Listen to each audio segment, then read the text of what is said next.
ہمارا دین حق ہے، ہمیں پیش کرنا نہیں آیا، تو لوگ مسلمان ہو کے اسلام سے باغی ہو گئے، اور شیطان کو پیش کرنے کا طریقہ آتا ہے، تو اس نے اتنی خوبصورتی سے اپنی بات کو پیش کیا کہ ڈاکٹر بھی جھوٹ بول رہا ہے، عالم بھی جھوٹ بول رہا ہے، تاجر بھی جھوٹ بول رہا ہے، ذمہ دار بھی جھوٹ بول رہا ہے، سیاستدان بھی جھوٹ بول رہا ہے، ریڈی والے سے لے کر بادشاہ وقت تک سب جھوٹ کی تاریکی میں ڈوب چکے ہیں۔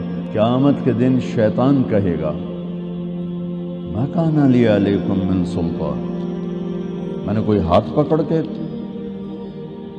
شراب پلائی تھی، میں نے کوئی ہاتھ پکڑ کے قتل کروایا تھا، یا ڈنڈا اٹھا کے تجھ سے جھوٹ بلوایا تھا؟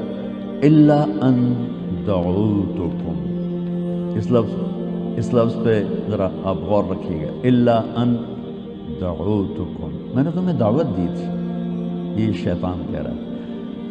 پہلے کفر کی طرف بھیجے جانے والے داعی نوح علیہ السلام 950 سال جب تھک گئے اور یہ خبر آ گئی لن یؤمن من قومک الا من قد آمن، اب اور کوئی ایمان نہیں لائے گا، تو میرا اللہ فرما رہا ہے کہ میں نے حق اور باطل کو اتنا واضح کیا ہے کہ وہ کمزور آنکھ والا بھی دیکھ چکا ہے۔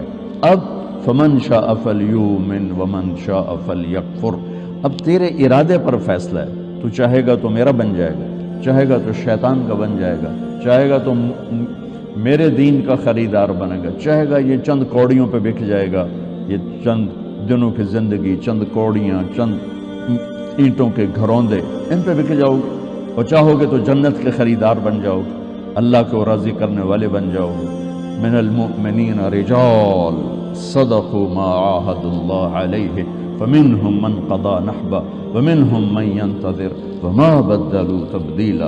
اللہ تعریف کر رہا ہے، میرے کچھ بندے ہیں اور آتے رہیں گے جو ان کو نہ کوئی خرید سکے گا، نہ کوئی ان کی قیمت لگا سکے گا، نہ وہ میرے خلاف کوئی قدم اٹھائیں گے، وہ مجھ سے کیے ہوئے عہد کو نبھا جائیں گے۔ تو انسان چونکہ پیپر دے رہا ہے، تو اس لیے بازار میں دو سودے ہیں، ایک باطل وہی ہے، ایک حق وہی ہے، ایک حق کی دعوت ہے، ایک باطل کی دعوت ہے، دونوں اپنی دعوت میں فنا ہیں، فنا فی التبلیغ، حق کی دعوت والے بھی، باطل کی دعوت والے بھی۔ شیطان کہتا ہے فبما اغویتنی، مجھے نکال دیا نا، لأقعدن لهم صراطک المستقیم، اب دیکھنا میں کرتا کیا ہوں۔ وہ کہتا میں زندگی لگا دوں گا اور ڈیرے ڈال کے بیٹھوں گا، اور پھر کیا کروں گا؟ ثم لآتینہم من بین ایدیہم ومن خلفہم وعن ایمانہم وعن شمائلہم ولا تجد اکثرہم شاکرین، پھر میں چوطرفی جنگ لڑوں گا، سامنے سے وار کروں گا، پیچھے سے وار کروں گا، دائیں طرف سے وار کروں گا، بائیں طرف سے وار کروں گا، پھر دیکھ لینا ڈاکٹر ہو یا تاجر ہو، کوئی تیرا بنے گا، باقی سارے میری چیلے ہوں۔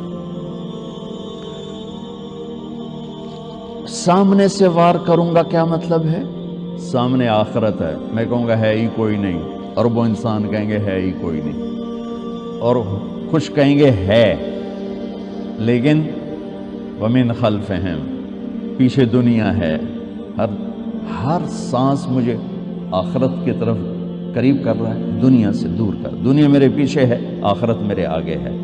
تو جو آخرت کو مان جائیں گے ان کو کیا کروں گا؟ ومن خلفہم، دنیا اتنی خوبصورت دکھاؤں گا کہ نہ جنت کے شوق رہیں گے نہ جہنم کے خوف رہیں گے، جنت کو مانیں گے شوق نہیں ہوگا، جہنم کو مانیں گے خوف نہیں ہوگا، اللہ کو جانیں گے اس کے لیے عشق و محبت کے راستے طے کرنے کا ذوق نہیں ہوگا، سلیقہ نہیں ہوگا، رسالت کو مانیں گے اتباع کا شوق نہیں ہوگا۔ ومن خلفہم وعن ایمانہم وعن شمائلہم، ایمانہم کیا ہے؟ کچھ لوگ ہوں گے نہ آخرت کو بھلائیں گے نہ دنیا کے چکر میں آئیں گے، نیکی پر جمیں گے، تو کیا خیال ہے شیطان ان کو چھوڑ دے گا؟ نہیں، ان کے لیے اس کے پاس بہت خوبصورت ہتھیار ہے، وہ کیا ہے کہ ان کو نیکی کے تکبر میں پھنساؤں گا، نیکی کے تکبر میں پھنساؤں گا۔ وہ اوروں کے لیے آنکھیں پھاڑ کے عیب دیکھیں گے، اوروں کے عیب پکڑیں گے، اوروں کی کمیاں پکڑیں گے، اس پہ تنقیدیں کریں گے، تبصرے ہم تو اللہ کے فضل سے ایسے ہیں، اپنی تعریفیں کریں گے، اوروں کی کمیاں پکڑیں گے، یہ بھی اتنے ہی مردود ہو جائیں گے جتنا زنا کرنے والا اور شراب پینے والا مردود ہوتا ہے کہ میرے رب کو انسان کی عزت بہت پیاری ہے، انسان بطور انسان اللہ کا محبوب ترین نمونہ ہے اس کائنات کا، لقد خلقنا الانسان فی احسن تقویم۔ تو اس طرف سے وار کرنے کا کیا مطلب ہے؟ بہت بڑا طبقہ ہے، پردہ دار عورت جا رہی، سامنے بے پرد نظر آئے گی، شیطان فوراً حقارت میں ڈال دے گا، دیکھو انہیں شرم ہی نہیں آمدی۔ داڑھی والا مرد ہوگا، ٹوپی پگڑی سر پہ ہوگی، سامنے کوئی عام حالات کا جائے گا نا، دیکھو بے شرمان غیرت ہی کوئی نہیں، نبی دی سنت دے خلاف کیتی جاندے۔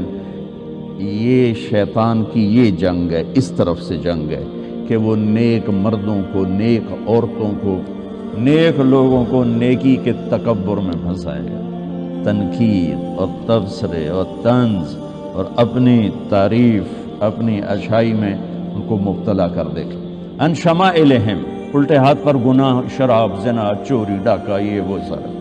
تو شیطان فنا فی تبلیغ ہو کر کام کرتا ہے، اس کے مقابلے میں انبیاء بھی فنا فی تبلیغ ہو کر کام کرتے ہیں۔ وہ کیا کر، اس کو قرآن کیسے بتاتا ہے؟ رب انی دعوت قومی لیلا ونہارا، لیلا ونہارا، یہ وہی ہے لأقعدن۔ جیسے شیطان چوکڑی مار کے بیٹھتا ہے تو اللہ تعالیٰ کہ نبی نوح پہلے نبی ہیں کفر کی طرف، وہ کہہ رہے ہیں اے اللہ میں نے بھی 950 سال نہ دن دیکھا نہ رات تیری طرف پکارا۔ وَإِنِّي كُلَّمَا دَعَوْتُهُمْ لِتَغْفِرَ لَهُمْ۔ نبی دعوت کیوں دیتا ہے؟ شیطان دعوت کیوں دیتا ہے؟ انما يدعو حزبه ليكونوا من اصحاب السعیر۔ شیطان دعوت دیتا ہے کہ لوگ جہنم میں چلے جائیں، اور نبی دعوت دیتا ہے لِتَغْفِرَ لَهُمْ، کہ اللہ انہیں معاف کر کے جنت میں ڈال دے۔